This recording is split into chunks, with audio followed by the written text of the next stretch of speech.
We are glad you are here with us today, and it's been man, just looking out is super exciting. Man, you don't even know. This has been you're like, I wonder if they just decided to start a church and on December 5th, and they figured it out on November 29th and said, hey, let's open up the doors, and hey, event center, can we use your room there and got some coffee? Hey, it works. Hey, show up. And you showed up. We did that. No. This has been about a year and a half working. And just to, I don't know if you've known that, or if your friends or your family have been telling you that, but we've been spending a long time preparing for what God has for us, not only just for today, but even further than that, just down the road. What God has for this area. I think the question's been, do we need another church? Oklahoma, in Tulsa, look at all the churches we have. I've been asked this question a number of times. And my answer is, why not? When you look in Scripture, you just see, hey, if people are worshiping there and they're doing it there, let's do it there. People are worshiping in that town there, because isn't it about us getting together and honoring God and having community with one another? And so we're excited about where God is moving South Community Church. Why are we even called a community church? I wanted to start a series on why community.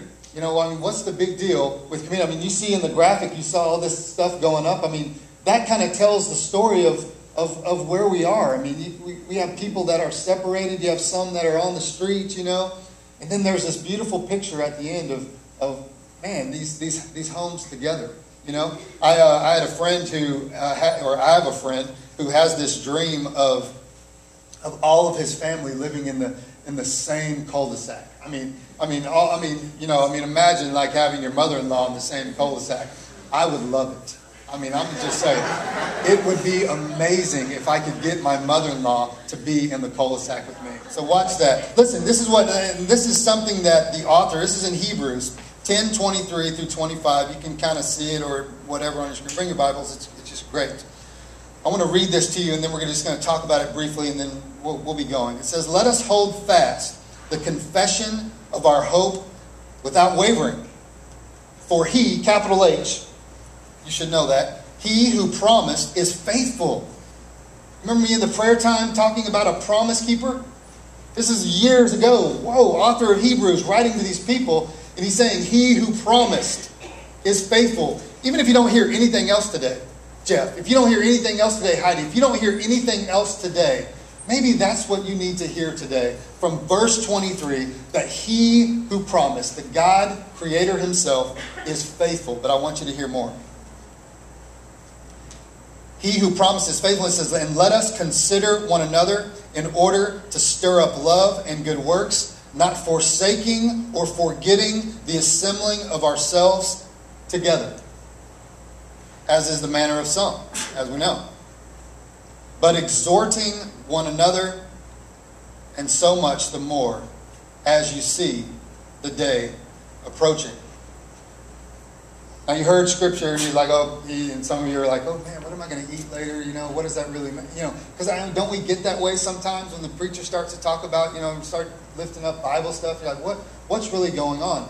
Reason why, listen, I'm going to tell you the importance of this when it comes to community. I just wrote down a couple things here. Is that he writes and he says, let us hold fast the confession of our hope. You know what that means?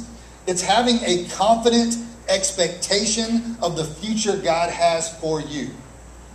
Holding true to the confession of your hope. That's what it translates as. And I included this because it's important, not only in just what we're talking about today with community, man, is like God really going to provide community for me? Does God really want to connect with me? What about in every other area of your life? Holding true to the confession of your hope. This may not be for you today. You're like, I don't community, whatever else. But there may be something else today that you need confident expectation in the future God has for you. So I included that in because verse 24 moves us into where the writer of Hebrews is talking about being with each other and connecting with God. Here's the deal. Just from reading what we read today, here's my belief about what community does. And then we'll break these down a little further in the coming weeks. Okay? Community molds. This is what we know. Community molds who we are. It shapes us. Okay, some of you are like, no, I like being shaped how I am. This is just how I am.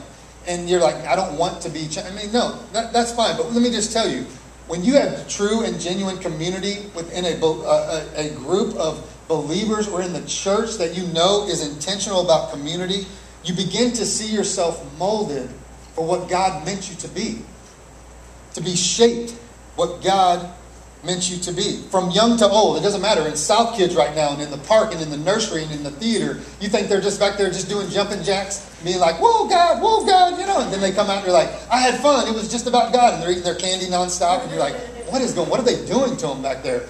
No, you know what they're doing back there? And you know what we're doing in here from young to old? We're being molded by the community that we have with each other.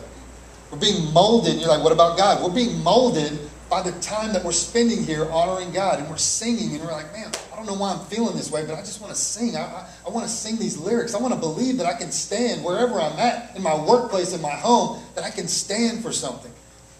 We're being molded by that. Verse 24, he says, consider one another. Have insight into one another. I believe that's what this experience is. The next one's this, community. You know what this does? Community rescues us from isolation. It's the oldest thing in the book. If you're in middle school right now, if you're in high school, and if you're older, you remember this time, because this is really a microcosm of our culture right now. It's the lunch table. It's the oldest thing in the book. It's the lunch table. There's the one kid at the lunch table that's sitting by themselves in isolation. And there's just something that's boiling within someone who says that's not right for them to be sitting by themselves each week, each day by themselves. And something happens when that person goes and sits with them at lunch. And he's like, hey, what's your name? And those little words right there, rescue, has come. I mean, we hear the stories all over the news, and they'll make it, you know, they'll pump it up or whatever else. But I believe, you know, the shootings and all this stuff that happens where there's total isolation. You can read the stories of people. They didn't have community. They were isolated.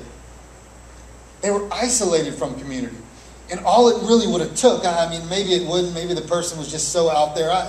I believe this, that all it would have taken was someone to come up to them and say, what's your name?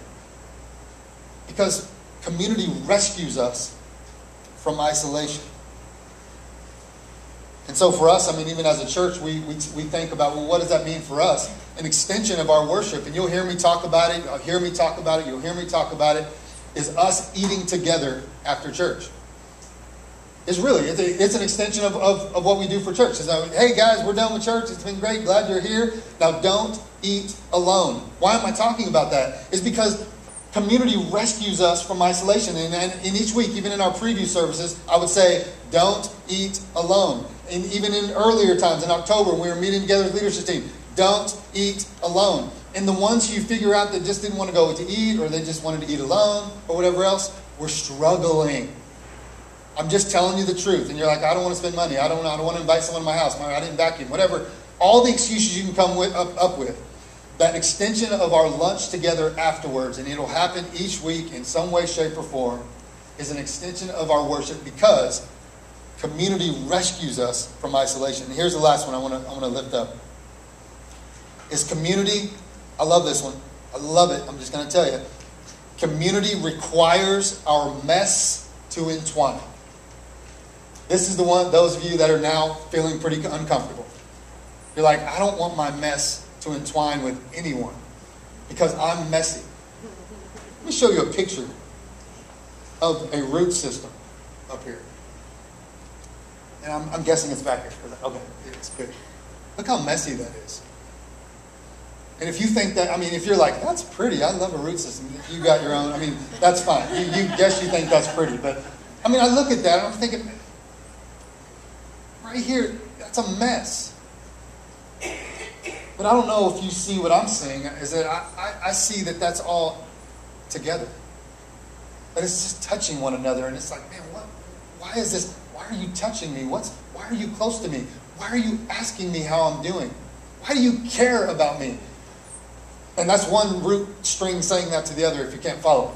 And the other one's saying, because it's just you and me. We're here. We're together. under this ground together. Who else do we got right now that we are entwined together? And then I look at the next picture, and it kind of brings to fruition what this idea of a mess means. And it's like, although there's mess under there, and you're like, man, do we really want to be by each other? There's something beautiful that happens within the mess. It's true community that blooms up. And I'm just telling you that we as a church, we have these hopes for each and every one of you. And every person that graces our doors and comes through and you're like, what is this church about or whatever? It's about your mess entwining with other people's mess. And within that mess, beauty happens. And I think that's where God's taken us. I really believe that. Here's a thought. It's on your deal. Final thought. I believe this too. The more our lives are intentional about community, you know what intentional means. It's like, I'm standing here and I'm like, whoa, I'm wavering back and forth on the corner of the stage. Oh, it's really not going to happen. I'm not going to jump off. But if I'm intentional about it, I'll just hop right off this thing. That was intentional. I meant to do that. I meant to have this down. I meant to be a part of this. I meant to walk up here with you guys. And the more we're intentional about community, I believe this, the better we have an understanding of what God has meant for our life.